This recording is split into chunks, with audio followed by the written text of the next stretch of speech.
on this Wednesday night, pushing for answers. There has never been information. More questions about alleged Chinese interference in Canadian democracy. Alberta's proposed power play over Ottawa. The red flags about Premier Danielle Smith's Sovereignty Act. Uh-oh, get out of the way, guys! Get out of the way! Get out of the way! Nightmare on Metro Vancouver streets.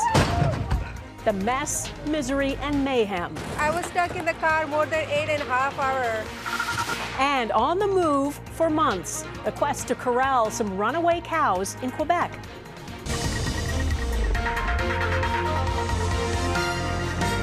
Global National with Donna Friesen. Good evening and thanks for joining us. Prime Minister Justin Trudeau faced more questions today about alleged Chinese interference in Canada's democratic process. The questions started following a story Global News broke earlier this month. Sources have told Global intelligence officials briefed the Prime Minister in January about China allegedly targeting Canada, including funding a network that sent money to 11 federal candidates during the 2019 election, all of it done to advance Beijing's political agenda. The RCMP said this week it is investigating foreign interference activities in Canada, but the extent of that interference and who is made aware of it is still unclear. Mackenzie Gray has our top story tonight. The Honourable Leader of the Opposition. For the second day in a row, the questions kept coming. Was there any interference to his knowledge, yes or no? I have not. In all the briefings I've received, there has never been information around candidates receiving money from China. Another push from the opposition to find out what the Prime Minister knew about alleged interference in the 2019 election. Trudeau again denying CSIS told him the names of the 11 candidates allegedly funded by China through a sophisticated scheme to influence that election. But Global News has not reported CSIS briefed him on the identities of those candidates, who received nearly $250,000 in donations. Another common refrain from Trudeau? We created an independent panel to evaluate foreign interference threats to Canadian elections that confirms that election integrity was not compromised. But the alleged interference wasn't flagged by CSIS to Trudeau until January 2022, according to sources, well after the report looking into the 2019 election was published. That timeline was backed up yesterday by the RCMP. Commissioner Brenda Lucki wrote to the Procedure and House Affairs Committee, which is studying the alleged interference. She said the Mounties didn't have any evidence of alleged interference during the 2019 campaign, but are now probing interference in democratic processes. A former CSIS director says the spy agency would have quickly shared information like alleged interference with the Prime Minister and likely tried to corroborate it with other security organizations. Well, I think the first thing I would do is to try and find out whether this view was shared by the RCMP, whether the Chief Electoral Officer was concerned or not. Experts like Dick Fadden have called on the Liberal government to put in new measures to make sure that foreign interference doesn't happen in the next election. But in the Indo-Pacific strategy the Liberals just announced, they didn't put in any new measures to deal with that. Donna? All right, Mackenzie, the Prime Minister has been taking a tougher stance on China lately. He made some remarks to Reuters News today. What did he say? Well, some really strong remarks. He looked to take a swipe at China's COVID-0 policy and how they're handling those protests. Let's take a listen. China is an increasingly important global economic power, but it's also an increasingly challenging or disruptive global economic power. And we have to be thoughtful about how we engage while at the same time being consistent that we're going to stand up for our values, for our principles, for the things that our citizens in the West expect us to stand for, not just for our own purposes, but to highlight to people in China who disagree with the regime that there are other ways of doing things and there is a better future.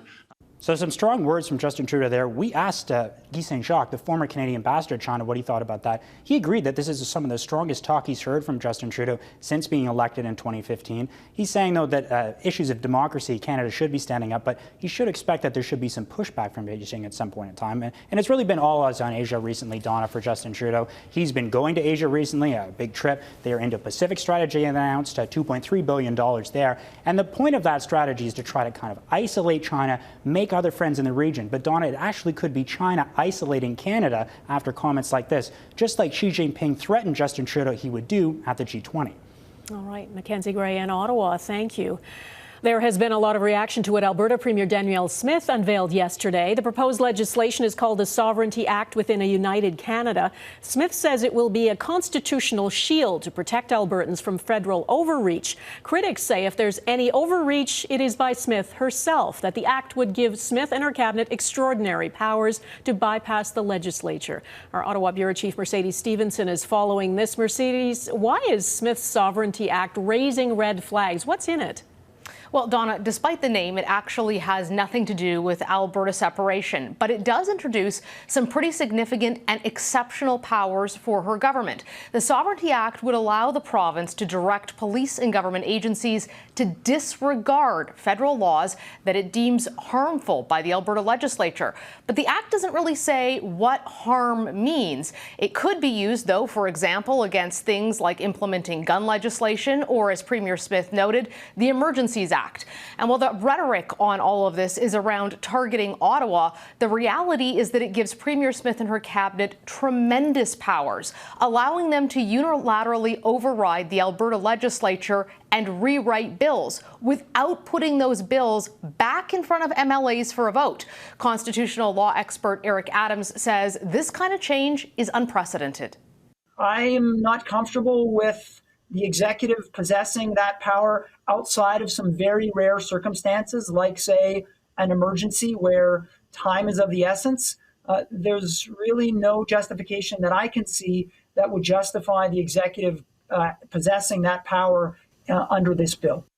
The bill has created fractures inside Alberta's UCP and among federal Conservatives, too. Former Premier Jason Kenney has called it nuts in the past. And last night, he sent a clear message resigning as an MLA, saying he is, quote, concerned that our democratic life is veering away from ordinary prudential debate towards a polarization that undermines our bedrock institutions and principles. Donna, there are questions about whether this law is constitutional. It, of course, has not yet been tested in front of the courts to see whether a premier and cabinet can, in fact, overrule a legislature and simply rewrite bills.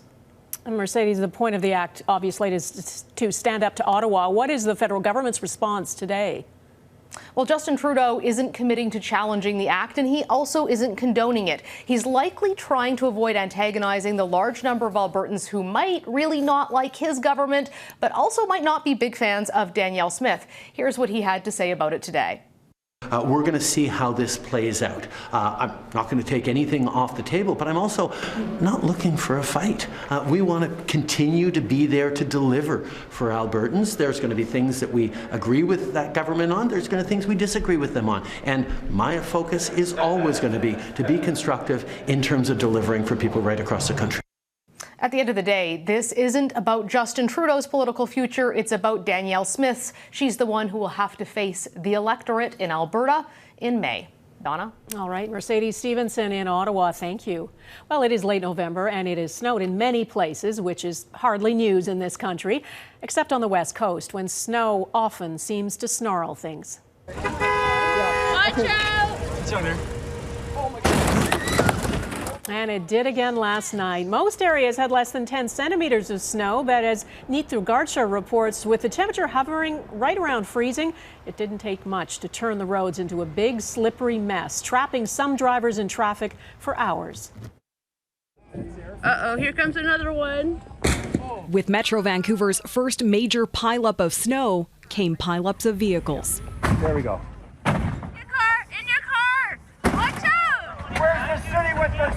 As well as a fair share of frustration and fear of the treacherous conditions. Get out of the way! Some drivers in BC's lower mainland region unprepared for the forecasted snowstorm hitting hard during the busy evening commute. And even many who had come equipped became stranded into the early hours of the morning. I was stuck in the car more than 8.5 hours. I do have snow tires, yeah. But nothing worked. No food, no drink. Yeah. And I mean, it's really disaster, I can say that. Even at midnight, roads resembled rush hour after strong winds and blowing snow swept across BC's south coast. Typically short drives turned into big trouble, hours-long odysseys back to the burbs. I got home at 4 a.m., an 8-hour commute home. Thousands woke up without power Wednesday. Most of the nearly 90,000 BC Hydro customers had electricity restored by midday, but crews were unable to reach some regions on Vancouver Island because of mass ferry cancellations. Air travel also affected, with flight cancellations and a passenger jet sliding off a taxiway at Vancouver International Airport. We had a little bit of snow in a first world country, a G7 country, and we cannot handle it. Some drivers expressed their anger about uncleared roads and transit shutdowns as they scramble to help each other create both paths out of the snow and friendly reminders to plan ahead. Some kids jumping at the chance to enjoy a snow day with many classes cancelled. The province's hills and mountainous terrain providing unique but familiar winter challenges. And while weather warnings are still in effect in higher elevations away from the water, these conditions are expected to taper off into rain overnight. Neetu Garcha, Global News, Burnaby, BC. The European Union will create a specialized court to investigate and prosecute possible war crimes by Russia. Since the Russian invasion began in February, thousands of Ukrainians have been killed. In one example, in a Kyiv suburb, the remains of more than 450 people have been recovered, many bodies showing signs of torture. The EU also wants to use frozen Russian financial assets to pay for the estimated $830 billion in war damage in Ukraine. And Russia's state nuclear energy company says a Ukrainian engineer has now been appointed to head the nuclear power plant in Zaporizhia. The facility, seized by Russia in March, is heavily damaged. It hasn't been producing electricity since September. It is being run by Ukrainian workers to help keep it safe. Ukraine claims Russia has tried to coerce employees into signing contracts that sever ties with Kyiv. In October, the plant's former director general was detained for days before being released. To preserve and protect, coming up, the Indigenous-led initiatives finding success in conserving biodiversity.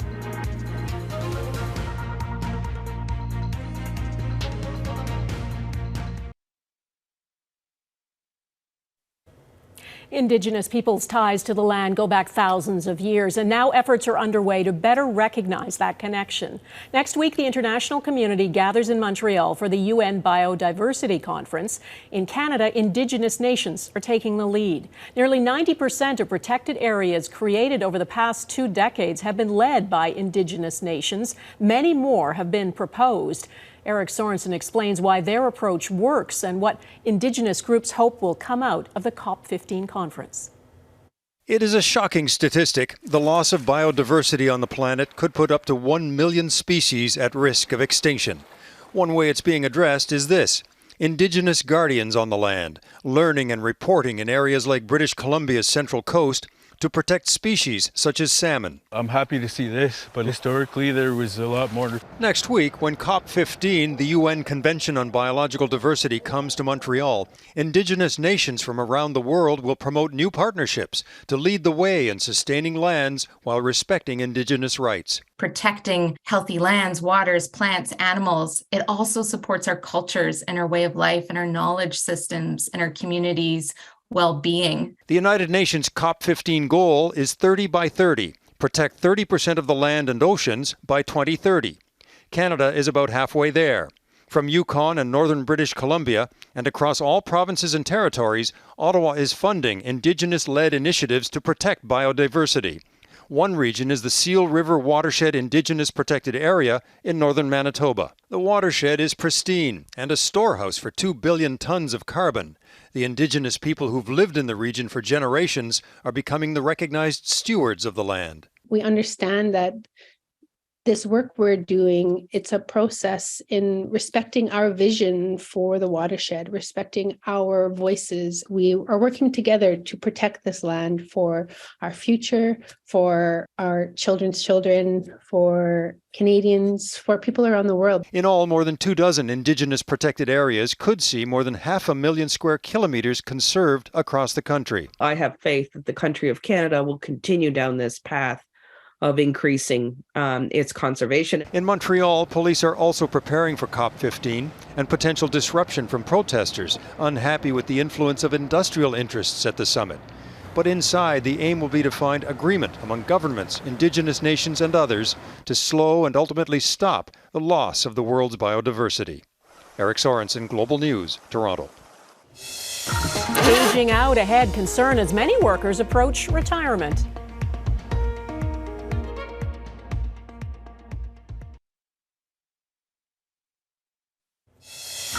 Tell me lies, tell me sweet little lies. Tell me lies. A sudden loss for music fans. Christine McVie, who played with Fleetwood Mac and wrote some of their most famous songs, has died at the age of 79.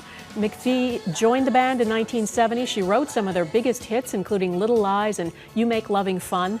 Her bandmates are remembering her today as talented beyond measure. Her family says McVie died following a short illness. There is a new snapshot of Canada's workforce thanks to the latest Stats Canada data. Among people aged 25 to 64, more than 57% have a university or college degree. Canada has led G7 countries in this category since 2006. StatsCan says the country's strong post-secondary education system is key. Nearly a quarter of Canadians hold a college certificate, diploma, or similar credential. As Marnie Blunt reports, all that education is great, but Canada's workforce is still aging at a rate that's concerning. Business is shifting into high gear at this Winnipeg auto body shop. Collision for winter picked up as soon as the first snowfall hit. But the wait time for customers to get their car back on the road is lengthy. It's probably due to technician shortage, to be honest with you. Not enough people in the trade anymore.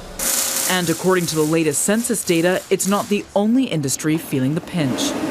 The number of working-age people in the trades industry has either fallen or remained flat, with mechanic and repair trades dropping nearly 8%, precision production dropping 10%, and construction trades rising just minimally. There's significant problems, and every year that problem doesn't get better, it gets worse because there's more people leaving the trades and getting into the trades.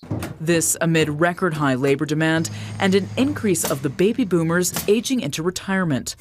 The numbers a stark difference from the amount of working age Canadians with a bachelor's degree or higher. That rose more than 19% according to the census. Something industry experts say needs to be addressed at a grassroots level. Construction is not being presented as a career of choice. High schoolers are not necessarily getting that balanced message about what you can do in construction, what you can do in trades. The report also indicates trades have been limited by an underrepresentation of women, immigrants, and racialized groups, as well as a high unemployment rate among immigrants with foreign degrees, something the Canadian Construction Association says needs to be addressed. But until then, the lack of laborers means a service slowdown back in the shop. We're currently booking first week of January. Other shops I heard are booking into March. So it's anywhere from 5 to 8 weeks, 12 weeks now. It's an issue that isn't new, but likely one that isn't going anywhere anytime soon. StatsCan says the trend is expected to continue over the next decade as more baby boomers reach retirement. Now, to put that into perspective, in 2021, 30% of workers in mechanic or precision production trades were over the age of 55. Marnie Blunt, Global News, Ottawa. Cattle chaos next. The runaway cows creating headaches for Quebec farmers.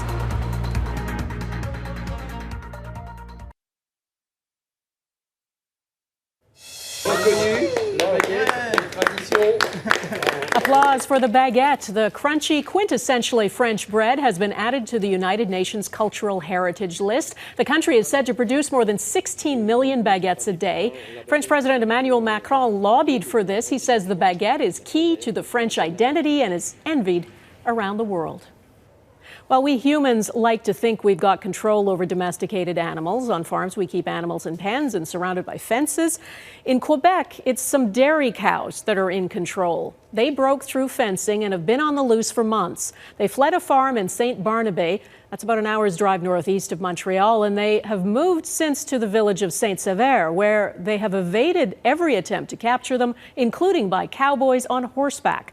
Mike Armstrong reports. They are out there somewhere. The forests around the village of Saint-Sever, Quebec are home, at least for now, to a troop of runaway cows, fugitives from Pierre Lapointe's farm. Lapointe says the story started on a stormy night in late July. Some of his cows were scared by thunder and lightning and knocked down a fence. 32 escaped, although that's a number that's growing. Lapointe says the cows were almost all pregnant and some are having babies in the wild, 2 or 3 so far. Now, the cows seem to spend their days in the forest, basically hiding, and venture out at night. They are a problem. The farmer who snapped these photos of the runaways says they've trampled his fields and cost him crops. One was even hit by a car. Local farms are now suing the cow's owner. They've done tens of thousands of dollars of damage, and as the weather's changed, they've started eating livestock feed at farms. This new hunting camera's made for deer. It's looking for cows. Just this past weekend, this whole area was set up sort of like a corral, and several of the animals were driven almost into it. They didn't quite make it in, they escaped again, and they were basically spooked. They haven't been back here since. There have been other attempts to catch the cows. A group of actual cowboys from a Western festival came close to getting them. The village's director general says the cows were corralled and moving, but got away in a tall cornfield. The hope now is for Lapointe's cows to be captured with traps. Feed stations are being set up. They put their head in to eat, but can't get their head out. There is, however, still the question of how to get them back to Lapointe's barn. They're becoming more and more wild and stronger. It's not just a matter of pulling them with a rope. Lapointe says if someone tries that, they're going to be pulled from one end of a field to the other on their behind. The news of Saint-Sever's runaway cows has gone around the globe. The village's director general admits it's a strange one and says she'd probably find it funny too, if it was happening somewhere else. Mike Armstrong, Global News, Saint-Sever, Quebec. I'm rooting for the cows. That is Global National for this Wednesday. I'm Donna Friesen. Tonight's Your Canada is Dildo, Newfoundland and Labrador. Thanks for watching. Hope to see you here again tomorrow. Bye-bye.